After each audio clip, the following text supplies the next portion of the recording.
Il ne faut pas considérer le peuple d'Israël comme étant un peuple au-dessus des autres peuples ou encore comme étant une race supérieure. Non. Au contraire, servons-nous de son histoire pour faire des analogies avec nos histoires d'origine afin de mieux connaître le Créateur et le comportement de l'homme, le comportement de nos peuples envers le Créateur et le comportement de l'homme, les relations que les hommes ont avec la création, des relations que les hommes doivent avoir avec la création, là où il y a eu des choses qu'il ne fallait pas faire, qu'il ne fallait pas pratiquer, et à partir de là, essayer notamment de pratiquer ce qui est bon et ce qui est vertueux et qui est en accord avec la norme qu'a fixée le Créateur lui-même. C'est pourquoi il est juste de dire, l'Éternel n'a pas choisi un peuple sur la base d'une race. Son choix n'était pas biologique, mais spirituel, basé sur la foi et sur l'alliance, en vue d'accomplir ce qu'il avait prévu pour l'humanité, c'est-à-dire l'arrivée du Seigneur Jésus-Christ. Dans les croyances traditionnelles gabonaises, les initiés ne veulent pas parler directement au Créateur car ils estiment ne pas être dignes de lui parler directement. C'est alors qu'ils ont choisi de passer par les anciens et notamment par des prêtres et des prêtresses des familles, des clans et des tribus qui ont été établis notamment par les esprits.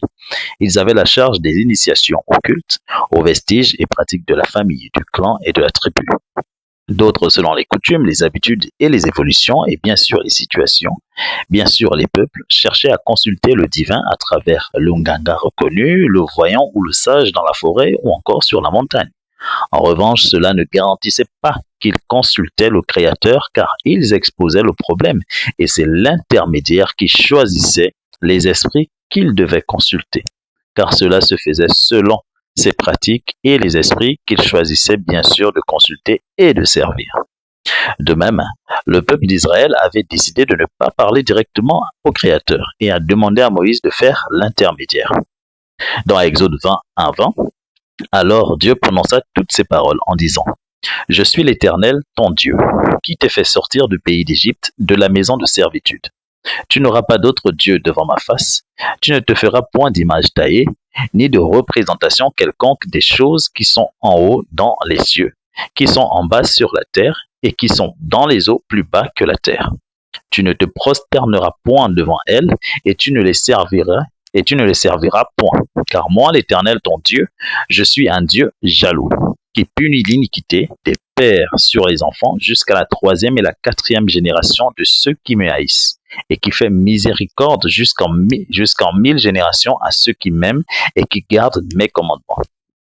Tu ne prendras point le nom de l'Éternel, ton Dieu, en vain, car l'Éternel ne laissera point impuni celui qui prendra son nom en vain. Souviens-toi du jour du repos pour le sanctifier. Tu travailleras 6 jours et tu feras tout ton ouvrage. Mais le 7e jour est le jour du repos de l'Éternel ton Dieu. Tu ne feras aucun ouvrage, ni toi, ni ton fils, ni ta fille, ni ton serviteur, ni ta servante, ni ton bétail, ni l'étranger qui est dans tes portes. Car en 6 jours, l'Éternel a fait les cieux, la terre et la mer et tout ce qui y est contenu. Et il s'est reposé le 7e jour. C'est pourquoi l'Éternel a béni le jour du repos et l'a sanctifié. Honore ton père et ta mère, afin que tes jours se prolongent dans le pays que l'Éternel ton Dieu te donne. Tu ne tueras point, tu ne commettras point d'adultère, tu ne déroberas point, tu ne porteras point de faux témoignages contre ton prochain, tu ne convoiteras point la maison de ton prochain, tu ne convoiteras point la femme de ton prochain, ni son serviteur, ni sa servante, ni son bœuf, ni son âne, ni aucune chose qui appartienne à ton prochain. Tout le peuple entendait des tonnerres et le son de la trompette. Il voyait les flammes de la montagne fumante. À ce spectacle, le peuple tremblait et se tenait dans l'éloignement. Ils dirent à Moïse, « Parle-nous toi-même, et nous écouterons, mais que Dieu ne nous parle point, de peur que nous ne mourions. » Moïse a dit, « Ne vous effrayez pas, car c'est pour vous mettre à l'épreuve que Dieu est venu, et c'est pour que vous ayez sa crainte devant les yeux, afin que vous ne péchiez point. » En ce qui concerne le sacerdoce, il était donné aux Lévites la charge de la prêtrise. Il existait aussi des prophètes tels que Moïse, Samuel, Nathan, et même qu'à une certaine époque, on les appelait des voyants. 1 Samuel 9,9. Autrefois dans Israël, on appelait prophète tout homme qui était appelé par Dieu. Aujourd'hui, on dit voyant. Plusieurs similitudes existent entre les pratiques et les logiques ascendantes traditionnelles de chaque peuple et celles d'Israël. Il suffit de trouver et de reconnaître la bonne pratique ainsi que l'interdit institué par le Créateur lui-même. S'agissant de l'accès à Dieu et des pratiques, le Seigneur Jésus-Christ a facilité les choses, de sorte qu'il n'y ait plus cette intermédiation. 1 Timothée 2,5, il y a un seul Dieu et aussi un seul médiateur entre Dieu et les hommes, Jésus-Christ, homme.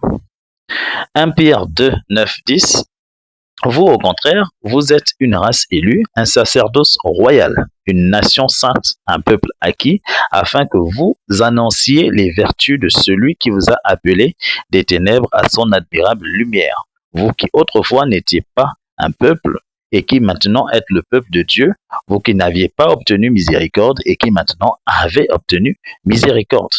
Et oui, tous les chrétiens sont devenus dès leur nouvelle naissance des ngangas, des consultants, des guérisseurs, des exorcistes et bien d'autres pratiquants d'autres de choses qui étaient réservées aux initiés selon les branches et les cultures et selon la volonté des esprits. Un chrétien peut pratiquer toute chose, toute pratique, tant que cela ne va pas à l'encontre de ce que veut le Créateur. Et l'esprit qui lui a été transmis, l'esprit de Dieu, le Saint-Esprit, se chargera de le convaincre de péché et de justice. Cela ne nous empêche pas d'apprendre notre patrimoine culturel, de questionner des anciens, de contempler la nature ou de faire le deuil d'un disparu. En revanche, cela doit se faire selon le Saint-Esprit qui sera là pour le guider, lui enseigner toutes choses et le conduire dans toute la vérité, le convaincre du péché et de justice et le faire discerner le vrai du faux, le bien du mal. En cela, tout chrétien est aussi un pratiquant, tout simplement. À la différence qu'il parle directement avec le Créateur. Or, dans la plupart de nos croyances, et même dans les croyances juives de l'Ancien Testament, ils avaient tous besoin d'un intermédiaire. Aujourd'hui, le Seigneur est venu accomplir la loi, donc accomplir les condamnations, accomplir ce côté qui était plutôt néfaste chez l'homme, que l'homme estimait ne pas être suffisant, notamment pour se présenter devant Dieu. Il est venu accomplir justement cette condamnation qui était derrière, notamment la mort, notamment la punition, énormément de choses. La Bible dit le châtiment qui nous était réservé est tombé sur lui, et c'est par ces meurtrissures que nous sommes guéris. Nous ne sommes plus condamnés aujourd'hui. L'acte dont les condamnations étaient portées sur nous a été détruit. C'est la raison pour laquelle nous avons été réconciliés avec Dieu par le sacrifice du Seigneur Jésus-Christ. Et nous sommes devenus un sacerdoce royal. Donc nous sommes des prêtres, nous sommes des sacrificateurs. Et nous avons pour sacrificateur suprême le Seigneur Jésus-Christ. Et nous avons pour Père spirituel, nous avons pour divinité, nous avons pour génie principal, si certains peuvent l'appeler comme ça, mais il faudrait m'éviter parce que c'est le créateur des génies. Nous avons pour entité principale, directrice et notamment spirituel, là même encore, on ne peut pas l'appeler entité parce qu'il est encore plus que ça. Dieu, le Créateur lui-même, qu'on appelle l'Éternel, qu'on appelle le Tout-Puissant, qu'on appelle Nzambe, qu'on appelle Nyambi, qu'on appelle Mulungu, toutes ces choses, c'est-à-dire que dès qu'on parle de Créateur, nous, en tant que chrétiens, nous pouvons directement lui parler. Et une prière merveilleuse, c'est que nous lui parlons en tant que fils, parce que nous sommes fils et filles de Dieu lui-même, du Créateur, par adoption à travers l'œuvre accomplie par le Seigneur Jésus-Christ, étant aussi co-héritier du Christ directement. Rappelez-vous de cette prière. Il a dit que quand vous priez, dites notre Père qui est aux cieux, que ton nom soit sanctifié, que ton règne vienne et que ta volonté soit faite sur la terre comme au ciel. Donne-nous aujourd'hui notre pain quotidien. Pardonne nos offenses comme nous pardonnons à ceux qui nous offensent. À la tentation, ne nous soumets pas, mais délivre-nous du mal, car c'est à toi qu'appartiennent le règne, la puissance et la gloire au siècle des siècles. Amen. Voilà la différence. Voilà la révélation. Donc, chrétiens, prenez votre rôle au sérieux. Prenez votre statut ou encore votre nature au sérieux. Vous n'avez pas été initié au christianisme, non. Vous êtes né de nouveau. Donc, ne vous conformez pas au siècle présent. Laissez-vous transformer par le renouvellement de votre intelligence. N'ayez peur de rien. Au contraire, Apprenez, pratiquez à la gloire de Dieu le Père, au nom de Jésus-Christ, notre Maître et Sauveur. Amen.